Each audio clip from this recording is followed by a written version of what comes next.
Tier 5 400-year-old shark. Greenland sharks are recognized as the longest living vertebrates on Earth, with one female shark being around 400 years old.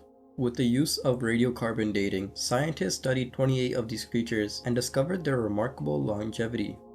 Greenland sharks grow at a very slow pace, around 1 centimeter per year, and don't reach their sexual maturity until they are approximately 150 years old. These sharks can grow up to 5 meters in length and inhabit the cold, deep waters of the North Atlantic. Their slow growth and leisurely swimming habits have suggested a lengthy lifespan, but determining their age is a challenge. Unlike other fish, which can be aged by continuing growth rings in ear bones or calcified layers on their backbones, Greenland sharks have no hard tissues that retain growth markers. Researchers found a solution by focusing on the shark's eye lenses, which contain proteins that do not generate after their formation. By isolating and radiocarbon dating the proteins formed when the shark was young, the team estimated the ages of the studied specimens. Among them, the largest shark, which was a 5-meter-long female, was estimated to be between 272 and 500 years old, with the most likely estimate being around 400. This means she could have been born between 1501 and 1744, with her actual birth date probably falling in the 17th century. This lifespan breaks a record which was held by a 211-year-old bowhead whale. Among invertebrates, however, the title remains with Ming, which is a 507-year-old clam. Nonetheless though, even a lower age estimate of 272 years old would make the Greenland sharks the longest living vertebrate species. Yonag Uni Monument. The Yonag Uni Monument is an underwater rock formation discovered in the mid-1980s near Yonagi Island, Japan. The monument is a large, rectangular structure measuring 165 feet in length and around 65 feet in width. It was first identified by a scuba diver and has since caught the attention of many researchers and divers. Some scholars propose that the monument is a man-made stepped pyramid. They point to its straight edges, sharp angles, and nearby formations as evidence of a submerged ancient city possibly dating back at least 5,000 years. It is associated with lost civilizations like Mu or Lemuria. It's claimed that some rocks show carvings and interpret as human-made markings. It's argued that the structure is a natural formation created over a millennia by underwater currents and erosion. They said that the symmetry of the rocks has been exaggerated and that the monument appears to be made of solid, continuous rock instead of individual blocks. It's also dismissed that the fact that there was alleged carvings is also dismissed and could have just been natural scratches or grooves formed by geological activity. Immortal jellyfish. The life cycle of most jellyfish follows a pretty predictable pattern. There's eggs and sperm released into the water and fertilizes produce free-swimming larvae. These larvae drift with ocean currents until they settle on a hard surface and mature into polyps. Over time, these bud off to form young jellyfish. Jellyfish belong to the group Cnidaria, which also includes sea anemones and corals. And like most animals, they follow the cycle of life and death. However, there's one species that stands out, which is known as the immortal jellyfish. This is a tiny jellyfish and measures up to 4.5 millimeters in height and width, and can reverse its life cycle when stressed by factors like physical damage or starvation. Instead of dying, this jellyfish shrinks and reabsorbs its tentacles and transforms it into a blob that settles on the ocean floor. Within 24 to 36 hours, the cyst regenerates into a polyp, which is the earlier life stage of the jellyfish. This is known as transdifferentiation and involves reprogramming the jellyfish's cells from their specialized state into polyp cells and allows it to regrow an entirely new body. Once it's mature again, it produces genetically identical. This species was first found in 1883, but its unique ability to rejuvenate itself was later discovered in the 1980s by researchers Christian Sommer and George Bavestro. When observing the jellyfish in a lab, they noticed when it's stressed, it forms into polyps without undergoing the larval stage. Despite its ability to cheat death though, it's not invincible. Just like other jellyfish, it's preyed upon by fish, turtles, and other marine animals. Polyps are also vulnerable to predators like sea slugs and crustaceans. Understanding its lifespan is further complicated by the challenges of studying deep-sea organisms, which require expensive technology and long periods of time to observe them. There's a Japanese scientist, Shin Kubuta, who's had success studying jellyfish in a lab, where he has observed them rejuvenating up to 10 times over a span of 2 years. His work involves meticulous daily care and preparing microscopic brine shrimp eggs for their meals. At first, these jellyfish were assumed to evolve in the Mediterranean Sea, but it's now found in oceans worldwide, likely because of human activity. Bigfin squid. Bigfin squids are distributed across the world's oceans and hold the record for living at greater depths than any known squid. While its specimen in the recorded sighting was around 2,300 meters below the surface, the deepest recorded bigfin squid was around 4,700 meters. What sets these squids apart is their large fins and very long and slender appendages, since they have 8 arms, 2 tentacles, and distinct elbow-like bends. These appendages are covered in microscopic suckers and can make up the majority of the squids in squid's length. The largest recorded bigfin squid was around 6.4 meters. Their appearance often leads to confusion during observations. For example, during NOAA's 2012 Gulf of Mexico expedition, there was a bigfin squid mistaken for a siphonophore or jellyfish before the videographer zoomed in for a closer look.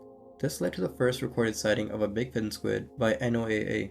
The encounter took place in Keathley Canyon, which is at a depth of 1,900 meters. Since then, sightings have been scarce. Currently, scientists have officially described 3 species of bigfin squid, but it's likely that there are more still unidentified. Point Nemo. Point Nemo is the farthest point from any land. It's located in the South Pacific, and its name comes from the Latin word nemo, meaning no one. The nearest land masses to Point Nemo are more than 2,700 kilometers away. To the north is Duchy Island in the Pitcairn Islands, to the northwest is Motunui near Easter Island, and to the south is Maher Island in Antarctica. The nearest inhabited locations are the Chatham Islands, which is part of New Zealand to the west, and the coast of Chile to the east.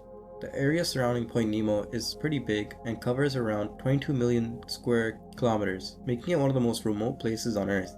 From a biological perspective, the region around Point Nemo is considered a dead zone. Due to its remoteness and weak ocean currents, water lacks sufficient nutrients to support any marine life. This scarcity of resources limits biological activity, and the area remains unexplored for the most part. Officially, it was identified in 1992 through computational methods. The oceanic pole of inaccessibility holds potential for scientists to study oceanic mechanisms and its largely unexplored seabed. Also, the closest humans to Point Nemo are not on Earth but aboard the International Space Station and orbits around 400 kilometers above the region. Despite being so remote though, Point Nemo plays a crucial role in space exploration. Space agencies use the area as a spacecraft cemetery, which is a controlled location for decommissioned spacecrafts to re-enter the Earth's atmosphere and crash without risking harm to populated areas. When Russia decommissioned its Mir space station, Point Nemo was chosen as the safest location for its re-entry. World's oldest mammal. The bowhead whale is recognized by scientists as the longest living marine mammal, with lifespans exceeding 200 years. Among mammals, bowheads are only surpassed in longevity by the ocean quahog, which is a North Atlantic lamb that can live up to 500 years. Despite this lifespan and significant ecological role, the bowhead remains lesser known compared to iconic species like the sperm whale, humpback, or orca. Bowheads are large inhabitants of the Arctic and live around icy waters year-round. Adult males can reach lengths of up to 19.8 meters, which is long enough to span a 4-lane highway. Their head is also very large and makes up around 1/3 of their body length, and they have the largest mouth of any animal. It weighs between 68 to 90 metric tons and almost has half a meter thick layer of blubber, which makes it perfect for the frigid environment. Their baleen and comb-like structure is used to filter food from the water. Like other baleen whales, bowheads also possess 2 blowholes. Bowheads are critical for Arctic ecosystems, but their survival is impacted by many challenges. They have an estimated population of about 10,000 and are listed as endangered under the Endangered Species Act and classified as depleted under the Marine Mammal Protection Act. Vertical migration. There are countless marine animals, which mostly comprise of zooplankton, such as small fish, shrimp, and jellyfish, that participate in a movement known as vertical migration, DVM. This involves animals traveling up the ocean surface at night to feed and descending to deeper waters during the day. While this migration has been observed for centuries, scientists continue to study its causes and impacts on the ocean's ecosystem and the planet as a whole. DVM was first noted by French naturalist Georges Cuvier in the early 1800s. Over time, researchers have identified several factors that influence this behavior. Like the human circadian rhythm, DVM appears to be linked to their genetics. However, environmental triggers such as light levels, temperature changes, food availability, and the presence of predators also shape the timing and scale of these movements. A primary explanation for this behavior is avoiding predators. Many marine predators rely on light to hunt, so animals migrate to surface waters at night when darkness provides cover. That's where they feed on resources like plankton and then retreat to deeper waters before dawn to reduce the risks of being seen. There are other benefits, which include avoiding harmful ultraviolet radiation, using currents to reach better feeding grounds, and exploiting cooler deep waters to conserve energy, grow larger, or just produce more eggs. One of the most active participants in this process is copiopod. It's a small zooplankton species. Copiopods and similar animals rise to the surface at night to graze on plankton and sink back into the depths during daylight hours. This massive daily migration impacts ocean ecosystems in many ways, particularly by influencing the abundance and distribution of algae, which forms the base of the marine food web. During the day, algae-eating organisms are absent from the upper layers, and algae is less likely to consume, which lets it grow more. The scale of DVM is so strong that it also affects the ocean's movement. There are studies that have been shown that vertically migrating organisms such as jellyfish can create turbulence as they move, helping mix water and transport nutrients across layers of the ocean.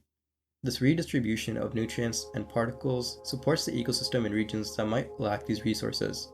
The DVM also plays a role in the carbon cycle. When animals return to the depths after feeding on the surface, their weight sinks to the ocean floor and accelerates the carbon sequestration. This removes carbon dioxide from the atmosphere and stores it in deep ocean layers and helps regulate the planet's climate.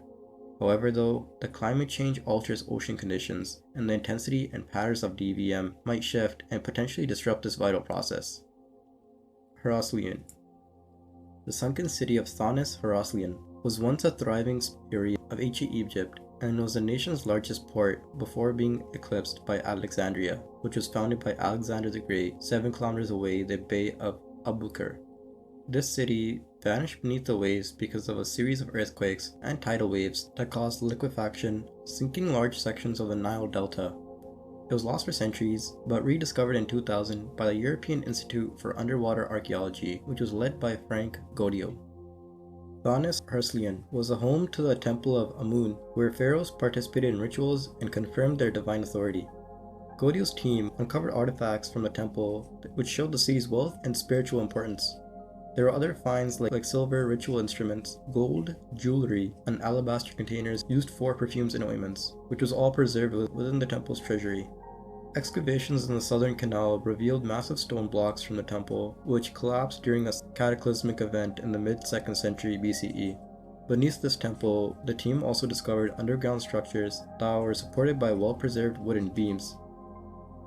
Upsweep. Since August 1991, when the Pacific Marine Environmental Laboratory began recording with the use of hydrophone networks, there was a sound that kept coming up and was detected. This sound is described as a series of narrow-band upsweeping noises and lasting several seconds. The sound source is strong enough to be picked up across the vast Pacific Ocean and makes it an acoustic anomaly. The sound displays a seasonal pattern with its intensity generally peaking in the spring and fall. However, it's unclear whether this variation is due to changes in the sound's origin or shifts in how it propagates through the ocean. The sound source has been located near volcanic seismic activity. Train. Train is a sound that was recorded in 1997 and is named for its resemblance to the rhythmic noise of train wheels rolling along tracks. The steady hum was traced to Antarctica's Ross Sea, where researchers believe its source was an iceberg dragging its keel across the ocean floor. This scraping motion is probably what created the continuous low-frequency vibration that was picked up by underwater sensors. Tier 6. 2003 Great White Incident. A 2003 incident involved a tagged great white shark and was named Shark Alpha. There was a viral video saying that there was a mysterious sea monster that consumed the shark. The controversy comes from data recovered from the shark's electronic tag, which washed up on an Australian beach 2.5 miles from where the shark was originally tagged. The data showed sudden temperature increase and deep dive. The great white shark was a healthy 3-meter female great white and was tagged along the Australian coast. 4 months later, the tag recorded an event at 4 AM on Christmas Eve. The shark seemed to have quickly descended to a depth of 580 meters, and the temperature recorded by the tag shifted from 46 degrees Fahrenheit to 78 degrees Fahrenheit. The tag remained at this elevated temperature for 8 days, while moving between depths of 330 feet in the surface before it was eventually found on shore. The video's narrator and others that were online and saw the video think the shark was eaten by a massive unknown predator, since the 78 Fahrenheit degree temperature is similar to internal body temperatures of other animals. Australian researchers even said this hypothetical predator could be a mystery sea monster. However, many scientists debunked this theory. There's a shark researcher, R. Dean Grubbs, from Florida State University, who says this isn't uncommon for large sharks to eat smaller sharks, including tagged specimens. Grubbs has personally observed cases where tagged sharks that are 10 to 12 feet long were consumed by larger tiger sharks or six-gill sharks. He also recalls catching sharks over 10 feet long that had been partially eaten, leaving only the head intact. The explanation that shark alpha may have been eaten by a larger, cannibalistic great white or another large shark is more plausible and aligns with documented behaviors in shark populations. Great whites larger than 3 meters are pretty common, and there's actually 75% of measured great white sharks that go beyond the size. This makes shark alpha actually pretty small compared to other individuals in its species. Globster. A globster, which is also known as a blob, is referred to as an unidentified organic mass that washes ashore, along ocean coastlines or other bodies of water. This term was first introduced in 1962 by Ivan T. Sanderson, who used it to describe the Tasmanian carcass of 1960, which was noted for its lack of visible eyes, a head, or any bones. Globsters vary in their physical appearance. Some lack bones or recognizable features, while others might include structures such as tentacles, flippers, or eyes. These masses have been linked to sea monsters and are used for cryptozoological studies. Over time, many globsters have been scientifically identified though. For example, the Chilean blob from 2003 turned out to be decomposed whale blubber from rotting whale carcasses. Other globsters are thought to be leftovers of plesiosaurs, which are later identified as decayed bodies of basking sharks. Also, some globsters with tentacle-like features have been linked to giant or colossal squids, which are usually mistakenly identified as monster octopuses. The challenges for identifying these carcasses comes from the condition of the actual carcass, which can decompose beyond recognition before properly analyzing it. For example, the Cadborosaurus wilsey carcass, which was found in 1937, was lost before it could be studied. However, due to advancements in DNA analysis, it has provided clarity for some cases. The Newfound blob was analyzed by Canadian scientists. They determined it was tissue from a sperm whale. This study shows similarities between the Newfoundland blob and other globsters, saying these masses probably have similar origins. German U-boat 60-foot crocodile. During the First World War, on July 31, 1915, the British steamer Iberian was attacked and sunk by the German submarine U-28 off the coast of Ireland. However, there is a claim that during the sinking, there was a massive sea creature that launched into the air during this wreckage, and it was apparently observed by 6 members of the submarine's crew.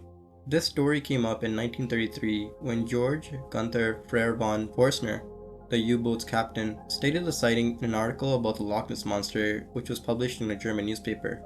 According to von Forstner, as the Iberian sank, there was an underwater disturbance, which was probably from imploding boilers, which propelled debris, and what he described as a gigantic sea animal came into the air. He claimed the creature to be 20 meters long. It had a long tapering head and a crocodile-like body with 2 pairs of legs. Him alongside 5 other crew members reported observing the scene from the conning tower. He described the creature as a crocodile rather than a traditional sea serpent, which sets apart from usual sea monster tales. What made this account so strange isn't just the appearance, but it's the unusual circumstances in which it was seen, since it was hurled into the air by an explosion, allowing everyone to view its body. Von Forstner's status as a naval officer and German Baron also allowed for credibility for this tale, and Hevelmann's inclusion of a crude yet vivid illustration in his book In the Wake of the Sea Serpents. Despite the fame for it though, there are many reasons to doubt this story. For example, von Forstner only mentioned the sighting in 1933, which is almost 18 years after it happened. His silence during that period included a 1917 booklet detailing his wartime experiences. Now, his account was probably influenced by the cultural fascination with sea monsters at the time, like the Loch Ness Monster. Stronsay Beast. The Stronsay Beast is a carcass that washed ashore on the Orkney island of Stronsay, Scotland. Following a storm on September 25, 1808, the carcass was measured at 55 feet in length, but it was reported that part of the tail was missing, meaning it could have been even longer. Its circumference was about 10 feet and it was 4 feet wide. The skin was described as grey, elastic, and about 2 inches thick in some areas. The witnesses noted that its flesh resembled coarse, discolored beef covered with fat and tallow, with no apparent similarity to fish. It had 3 pairs of appendages, like paws or wings, and then fins edged with bristles and a mane of bristles running along its back. These bristles were apparently glowing in the dark when wet. Its stomach was also described as red. The measurements were taken by 3 individuals, including a carpenter and 2 farmers. The carcass's unusual features and its size made it hard to identify it. The Wernerian Natural History Society of Edinburgh examined the remains and proposed it was a new species, like a sea serpent. However, an anatomist, Sir Everard Home, in London, and he dismissed this, saying that it was probably decayed remains of a basking shark. Decomposing basking sharks are known to take on a pseudoplesiosaur type appearance because of the way their cartilage and soft tissue decay, which can resemble a sea serpent. In 1849, Scotch professor John Gutser supported this explanation too. Despite all this, the size of the Stronsay beast is still pretty strange. Basking sharks, which are the second largest fish in the world, can grow up to 40 feet, but the reported length of this beast was 55 feet. Vion Simpson, who's a geneticist from Orkney, also looked over its evidence and suggested the carcass may have been an unusually large basking shark or a related species that we haven't found yet. Another possibility is that it could have been an oarfish, which is a long, ribbon-like deep sea fish that can grow to great lengths, and its features might align with some of the descriptions from the Stronsay beast. Schaeffler's anglerfish. During a deep-sea exploration southwest of Florida, there are researchers that came across a unique creature that was first mistaken for a rock. The discovery turned out to be a Schaeffler's anglerfish, which is also known as a goosefish. Although once they were thought to be rare, but because of recent expeditions, these deep-sea dwellers are actually pretty common than what was previously believed. This particular fish was observed as part of NOAA's southeastern US deep-sea exploration in November 2019 aboard the Oceanic Explorer. Footage shared by the Office of Ocean Exploration and Research showed the creature's unusual characteristics, such as its modified fins that function like feet and allows it to walk along the ocean floor. Researchers also spotted it at depths of around 928 to 973 meters, sitting on a rock, waiting to ambush its prey. The goosefish's ability to remain motionless and look like a rock makes it very easy to camouflage itself. One of the researchers said, "From a distance, we thought it was a rock. Imagine us being a small fish, you wouldn't even know it was there." This camouflage, combined with its capability to consume prey nearly twice its size, makes it a strong predator. The anglerfish was also observed sitting patiently. This dive is one of the final missions of 2019 and was conducted approximately 58 miles southwest of Dry Tortugas National Park near Key West, Florida. It was part of a larger NOAA project with the aim of studying the poorly understood deepwater habitats of the southeastern continental margin. Montauk Monster. In 2008, there was something strange that washed up on a beach in Montauk, Long Island. The carcass caught the attention of many people and was known as the Montauk Monster. One of the first people to see it was Nicky Papers and gave it its name and short photos on his blog. Eventually, the story spread across media with people debating what it could be. Some thought it was a raccoon, a dog, or maybe even a pig, while others believed it could be linked to experiments on Plum Island, which is a nearby research facility. Most experts, though, said that the carcass was probably a decomposed raccoon. The body shape and visible fingers matched a raccoon's features, but the skull did look unusual, almost like it had a beak. Later on, there was a second reporting, and it looked different enough that many people thought it was a hoax. Since then, no similar carcasses have shown up, and the second one is mostly believed to be staged. Coconut crabs ate Amelia Earhart. Coconut crabs are most known for cracking coconuts to reach their sweet, fibrous flesh inside, but they do eat other foods. They eat fallen fruit, nuts, seeds, and even dead rats and seabirds. They're also cannibalistic at times, and sometimes eat smaller coconut crabs. This adaptability of theirs helps them thrive in environments where food can be scarce. Their eating habits are quite strange sometimes, and has led to a theory that they may have eaten Amelia Earhart. Since she disappeared, there were researchers suggesting that if her body ended up on a remote Pacific island, coconut crabs could have devoured her remains and scattered her bones, making it hard for searchers to find her. Casper octopus. The ghost octopus is nicknamed Casper because of its pale and spectral appearance. It was first discovered on February 27, 2016 by the Deep Discoverer, which is a US rover exploring the seabed near the Hawaiian archipelago. This octopus was spotted at an incredible depth of 2.6 kilometers deep. It's still one of the deepest dwelling members of incurate octopuses documented, which is a group of octopuses that lack fins and possess a relatively simple body structure. The ghost octopus is translucent in appearance because of its lack of pigment, which is an adaptation to its dark, nutrient-poor environment. Its body has a gelatinous consistency, which is because of the challenges it faces in finding food and building muscle in the extreme conditions of the deep sea. Octopuses conserve energy by maintaining a soft and flexible form, which lets them survive in a habitat where resources are scarce. The most extraordinary part of the ghost octopus is its reproductive behavior. The female lays about 30 eggs, which is roughly the size of a coin, and attaches it to the stalk of a dead sponge. She then wraps her entire body around the eggs to protect them for a few years without ever leaving to feed. During this time, she slowly wastes away and sacrifices herself to ensure the survival of the offspring. Tier 7. St. Augustine Monster. In 1896, there were two boys walking along Anastasia Island, Florida, and they stumbled upon an unusual and an enormous mass on the beach.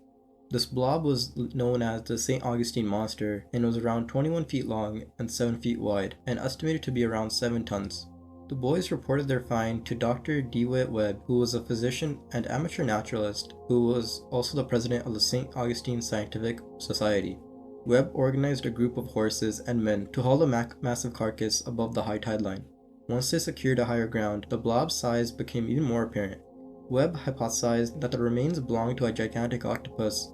At the time, marine scientists were baffled by the idea of colossal octopuses, which were thought to be far larger than even the known giant Pacific octopus. Webb reached out to Professor A.E. Verrill in hopes to confirm this theory. At first, Verrill was intrigued. Based on the photos and descriptions alone, he concluded that the carcass was indeed a true octopus of colossal size. However, as more detailed measurements and tissue samples came up, Verrill revised his opinion. He said that earlier descriptions, such as a supposed 36-foot long arm buried in the sand, were probably misinterpretations.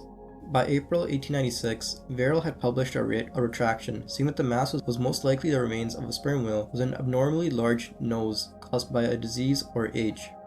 Despite the conclusion though, the idea of a gigantic octopus kept going. There was a team led by Sidney K. Pierce in the 1990s that conducted electron microscopic and biochemical analysis on preserved tissue samples.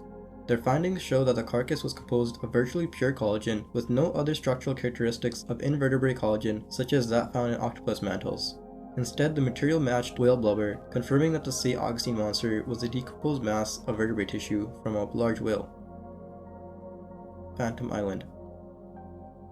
Throughout history, sailors, explorers have recorded islands that seem to vanish without any trace, which earns them the name Phantom Islands. Bermeja was first documented in 1539 as a small island off the coast of Mexico with reddish soil and an area around 80 square kilometers. It appeared regularly on maps through the 16th and 17th centuries, but began disappearing from records in the 18th century. Its absence became politically significant in the 1990s since there were debates over maritime boundaries in the Gulf of Mexico. If it existed, it would have expanded Mexico's territorial waters and allowed for access to valuable oil reserves. The Mexican government conducted multiple searches using advanced sonar and mapping technologies, but there is no trace of the island ever found. In 2009, there were further investigations confirming its non-existence, and it led to conspiracy theories that Bermeja had been deliberately destroyed to prevent Mexico from claiming the oil-rich waters. Despite these claims though, the island's disappearance remains an unsolved mystery. Sandy Island was first recorded by James Captain Cook in 1776, and it appeared in maps for over 2 centuries. Its location off Australia's eastern coast was originally logged by a whaling ship in 1876, but there was skepticism growing during the 20th century since maps began marking it as existence doubtful. Despite this though, Sandy Island remained visible on digital maps, including Google Maps, until the 21st century. In 2012, marine geologist Maria Seton and her crew set out to verify the island's existence. Sailing direct through its supposed coordinates, they found only open water. The expedition caused it to be removed from maps and was officially declared non-existent. High Brasil was an island off the west coast of Ireland. It was first documented in 1325 and was said to be shrouded in mist and visible only once every 7 years. There were sailors that claimed it would vanish when approached, which adds to this mystery. One of the most famous reports comes from Captain John Nisbet, who apparently landed on the island. He described it as home to a castle and claimed to have met an ancient man who shared its history over a lavish feast. Despite multiple expeditions, including one led by John Cabot, High Brasil was never actually located. It had disappeared from maps by 1865, with the last reported sighting in 1872. Antillia is often called the Isle of Seven Cities and appeared on maps since the 1st century CE. By the 15th century, it was frequently depicted west of Portugal and the Azores. There was a letter from King Afonso V of Portugal in 1475, even referenced granting the islands lands to a knight. Its inclusion on Paolo Toscanelli's 1474 map inspired Christopher Columbus to plan a stop there on his westward voyage. However, Columbus never found Antillia, and as Atlantic navigation improved, it began to vanish from charts. By 1631, the island had disappeared entirely. Ningen. Ningen are described as massive and completely white beings that measure between 20 to 30 meters in length. Eyewitnesses say that they have human-like shapes, often resembling figures with arms, legs, and hands with 5 fingers. Some reports also describe variations in their appearance, such as fins or mermaid-like tails instead of legs. Their facial features are limited to visible eyes and mouths. There's one report from a crew mistaking the creature for a submarine in the distance. As they approached, they realized that a regular living mass was no human-made machine. The creature apparently dove underwater before other observations could be made. Ningen are usually sighted at night, and this complicates efforts to document them. Photographs that are taken of these creatures are often indistinct and resemble ice formations. Enlarged images are claimed to reveal smooth, human-like skin, but critics argue that lack of credible evidence dismisses these claims. There are some theories that suggest the government deliberately to prevent scrutiny of their observations. However, there's a variety of explanations for what people might be mistaking for the Ningen, such as misidentified marine animals like whales, sharks, or giant squids, to more theories involving unknown species. Untouchable bass firefish. Sometime in the 1930s, William Beebe ventured into the uncharted waters off Bermuda in a steel sphere known as the bathysphere. During these dives, he made observations of deep-sea fish that have never been seen before. These sightings provided the first direct look at abyssal creatures in their natural habitat. On the 22nd of November 1932, at a depth of 2,100 feet near Nonsuch Island, Beebe spotted 2 extraordinary fish which were illuminated by the bathysphere's electric beam. These creatures, each at least 6 feet long, had long, slender bodies with undershot jaws filled with sharp teeth. Along their sides ran a single row of bioluminescent photophores, which was glowing a pale blue. They also had 2 tentacle-like appendages, one hanging from the lower jaw and the other extending from the near anal fin. These appendages ended in luminous tips, one glowing red and the other blue. The fish lacked visible pectoral and pelvic fins, and their dorsal fins were positioned toward their tails. Unable to match these creatures to any known species, he named them the Bathysphaera intacta and proposed a new genus for their classification. This discovery wasn't his only encounter with previously unknown deep-sea life. At depths ranging from 1,500 to 2,500 feet, he saw a sleek, torpedo-shaped fish around 2 feet long, which he named the pallid sailfin. Another find was seen at 2,470 feet, which was a 3-starred anglerfish, which is a small 6-inch fish with 3 glowing fishing rods on its head. At 1,900 feet, Beebe noticed the 5-striped constellation fish, which had a round body with glowing yellow and purple lines. Each species had bioluminescent features, which are probably adaptations to the pitch-black environment in the deep sea. The lights could have been used for communication, luring prey, or camouflage. He recorded their appearances, but the inability to capture specimens meant these species could only be studied through his descriptions.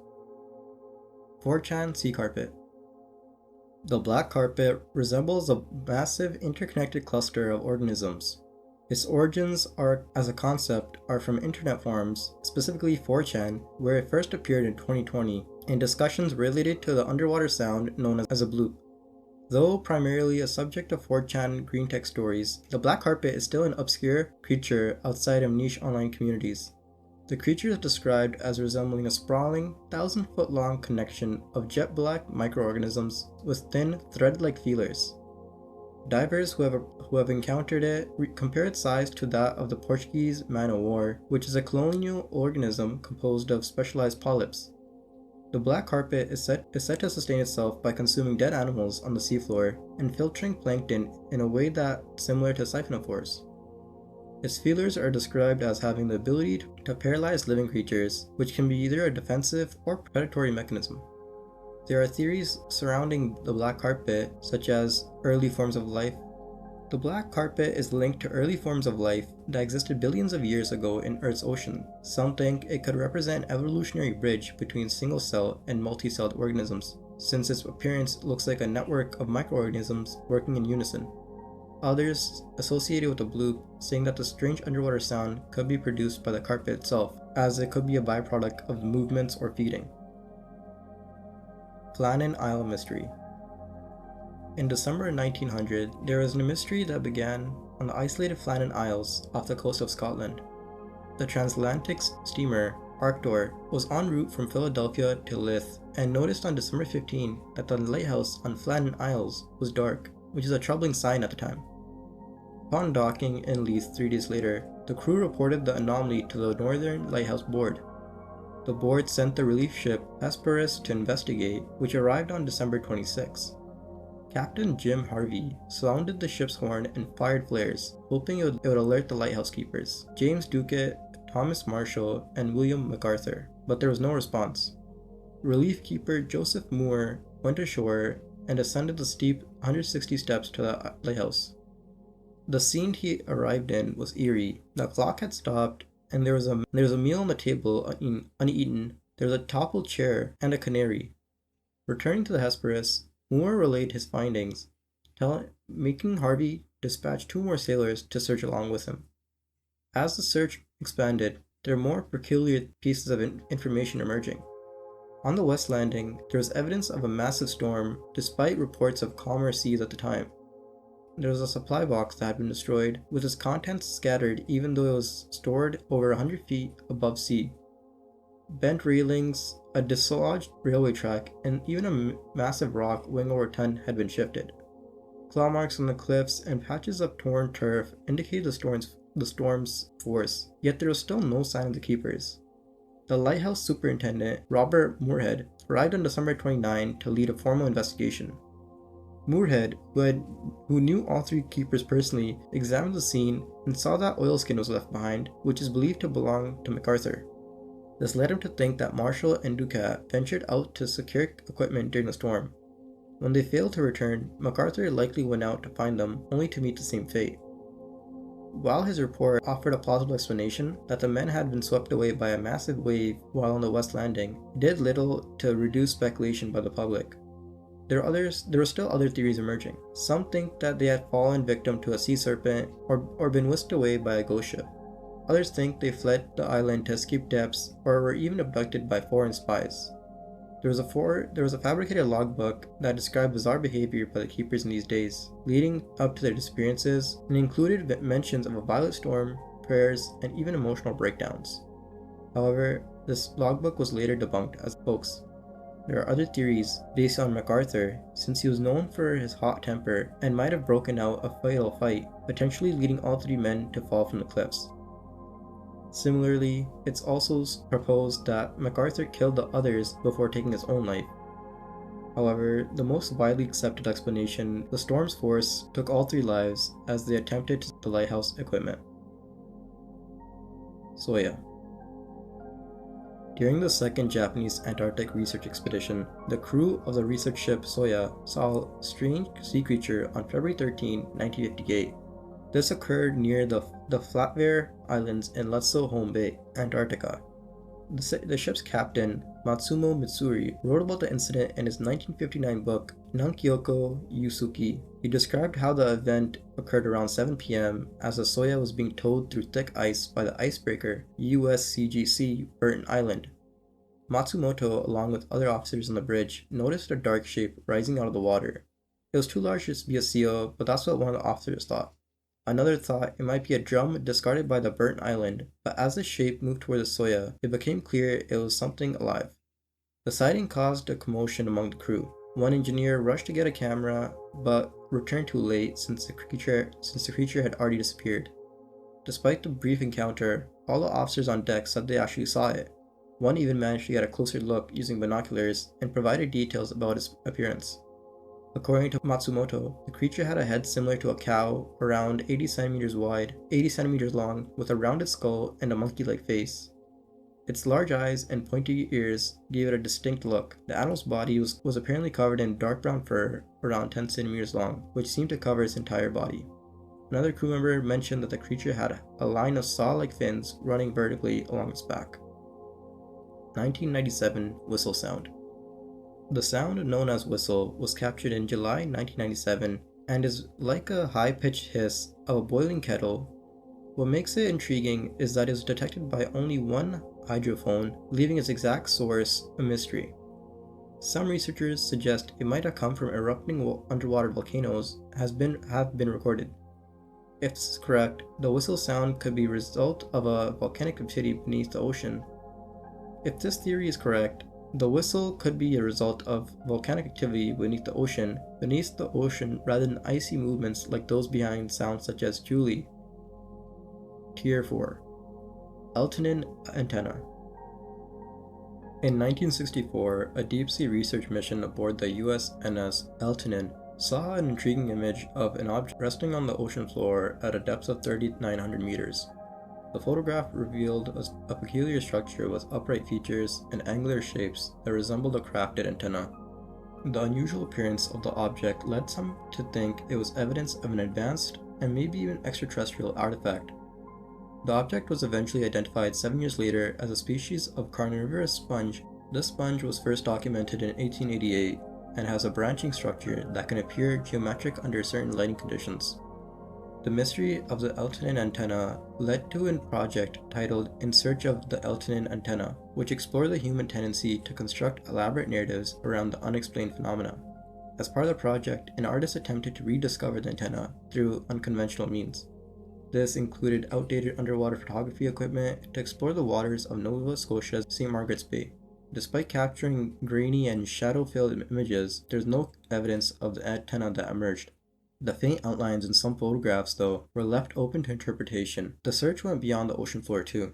The artist saw some similarities between the antenna's shape and the structure of field horsetail plants. Ocean at night. As the sun sets and darkness spreads across the ocean, the behaviors of marine life change dramatically.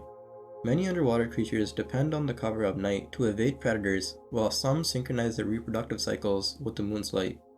These natural rhythms of day and night influence crucial aspects of survival like feeding, navigating, and growing. However, human activity has introduced artificial light into coastal areas, disrupting these cycles. A study from 2010 showed that 22% of the world's coastlines are illuminated at night, causing challenges for species that rely on darkness. Each night, countless creatures migrate through the ocean in a massive movement known as diel vertical migration (DVM). As darkness falls, tiny organisms like zooplankton, squid, shrimp, and small fish rise from the ocean's depths to feed near the surface. Despite their small size, these animals can travel hundreds of meters in just a few hours. Under the cover of darkness, they feast on phytoplankton and other surface prey without the risk of being easily spotted by predators. At dawn, they retreat to the safety of the deep sea. This cycle repeats daily, making it one of the largest migrations on the planet. However, the sensitivity of these creatures to light means that even the glow from a single research vessel can disrupt their behavior. Bright fishing lights that are used to attract squid and other catches may also interfere with this essential migration, leading to altering food chains and impacting the broader marine ecosystem. Coral spawn is also another process that relies on natural light and darkness. There are many species that reproduce by releasing eggs and sperm simultaneously, ensuring successful fertilization and genetic diversity. This event is carefully timed with the phases of the moon. As the moon rises later each night following the full moon, the period of darkness before moonrise triggers the corals to spawn. Artificial light, such as blue light emitted by LEDs, can confuse this delicate timing. Studies have found that artificial illumination can desynchronize coral spawning, with individual corals releasing their gametes at different times. Since many corals only reproduce once a year, this disruption could have long-term consequences for their survival, leading to threats like ocean warming and acidification. Now lastly, sea turtles are another species that are affected by artificial lighting. For generations, mother turtles have returned to the same beaches to lay their eggs, while hatchlings rely on moonlight reflecting off the water to find their way to the ocean. Coastal development, with its bright lights from homes, streets, and businesses, have disrupted these natural hues. Female turtles may avoid brightly lit areas, leading them to lay eggs in unsafe locations or even directly in the water. Hatchlings, distorted by artificial light, often head inland instead of toward the sea. This makes them vulnerable to predators, dehydration, or accidents such as being hit by cars. Conservation efforts in places like Florida, where the majority of U.S. sea turtles nest, has introduced regulations for turtle-friendly lighting. Red and amber LEDs are less disorienting for turtles and has helped reduce the number of hatchlings being affected by artificial light. In the 1990s, there is an estimated 20,000 hatchlings that became disoriented each year in Florida alone. Black Demon. The Sea of Cortez, which is described by Jacques Cousteau, is an area for marine diversity. There's over 800 species of fish, alongside sea lions, seals, whales, and various types of sharks, so it's no wonder this area gets a lot of attention from marine biologists. Now, in 2008, there were rumors about a colossal predator lurking in these waters. It was named the Black Demon, and it was described as a shark with large proportions, allegedly measuring between 40 and 60 feet in length. Witness accounts said it was jet black with enormous eyes and an unusually aggressive demeanor. There were stories about it ramming fish boats and being linked to unexplained marine mammal deaths, making some think if it could be a surviving megalodon. Despite this intrigue, there was no scientific evidence to back the existence of such a creature. Great white sharks, which are the largest predatory sharks, rarely exceed 20 feet in length. Even though they are apex predators, their size falls far short of the dimensions connected to the Black Demon. In 2009, the television show Monster Quest looked into this phenomenon and uncovered a 40-foot whale shark in the Sea of Cortez. Although whale sharks share the Black Demon's dark coloring and immense size, they're docile, filter feeders, and avoid aggression. There was more searching for a massive predator in the region, but nothing really came up. There are theories that connect the Black Demon to a surviving megalodon. It's pretty improbable. Fossil records place the extinction of megalodons between 23 and 2.6 million years ago. Their disappearance is often linked to climate changes, dropping sea levels, and competition with emerging predators like great white sharks. Since their coastal habitats diminish, the megalodon would struggle to sustain its massive size. Modern marine ecosystems, with food webs that vastly differ from those millions of years ago, would likely show signs such a large predator. Contorted squid. During a deep sea dive in the Gulf of Mexico, researchers came across a squid that's so contorted that it even left marine biologists like Mike Vicione from NOAA astonished.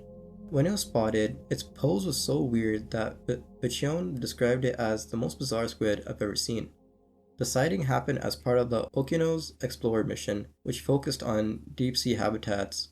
Squid was seen drifting upside down at a depth of 2,700 feet near an underwater mound. Its body was curled tightly inward, with arms folded in a defensive posture and forelimbs stretched stiffly apart. Squids are known to curl up defensively when threatened, but this one's pose made it look like it was something different. It was suggested that it could belong to the Discoteuthis genus, but also noted similarity to squids in the Cycrotehuidae family. Either way, the behavior was unusual for scientists to be confused. There's video footage from the remotely operated vehicle that saw the video's strange movements. Its pose was so exaggerated that it was difficult to even identify if it was a squid at first. Tier 9. Giant Cannibal Shark. There's footage of a massive great white shark attacking a 12-foot rival and nearly bit it in half. It was captured as part of a National Geographic investigation into shark-on-shark predation. The video provides a look into the brutality, cannibalism among these apex predators. The smaller great white was feeding on bait near a boat when it was suddenly ambushed by a much larger shark. The attack left deep wounds on both sides of its body, including a bite that carved through the middle of its torso. The sheer power required to inflict such damage stunned many researchers, such as Professor Mark Meakin from the Australian Institute for Marine Science. Reflecting on the attack, Meakin said that this is an enormous shark. It's 12 feet long, but look at the size of that bite. It's absolutely massive. You have to be pretty big to do that kind of damage. If I had to guess, I'd say another great white shark did this. Cannibalism among sharks isn't uncommon. Meakin even emphasized that it's not limited to great white sharks, but occurs across many species. He said, "Shark-on-shark predation has been happening for millennia. Cannibalism in sharks can start before they're even born. For example, sand tiger sharks conceive multiple embryos in each of their 2 wombs. However, only 2 pups are ever born because the oldest embryos develop teeth early and begin consuming their siblings in utero. This is known as intrauterine cannibalism and shows survival instincts that are embedded in sharks from the earliest stages of life. Bimini Road. Just below the surface of the waters off North Bimini in the Bahamas is a geological formation which is often called Bimini Road. It's around 457 meters long, and it looks like it's made of large, angular blocks of beach rock, some as long as 4 meters. The blocks are arranged in a row that looks like it has some order, running parallel to smaller paths and carving at the end into a hook-like shape. Their appearance, what seem like eroded right-angled corners, has led to many think about how this occurred. It was discovered in 1968 by subsea archaeologists Joseph Manson Valentine, Jacques Mayol, and Robert Angove. Many thought that this pavement was a remnant of Atlantis, but it's a fictional story with no basis in reality, and the formation of Bimini Road could have a much more grounded explanation.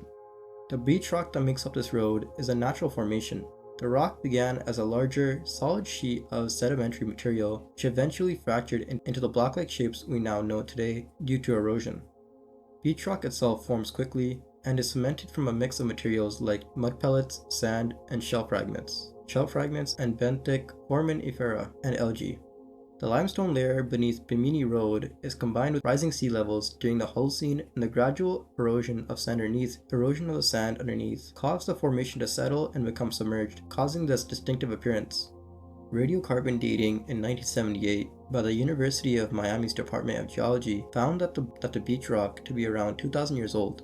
This is relatively young and contradicts the claims that Bimini Road might have been linked to Atlantis.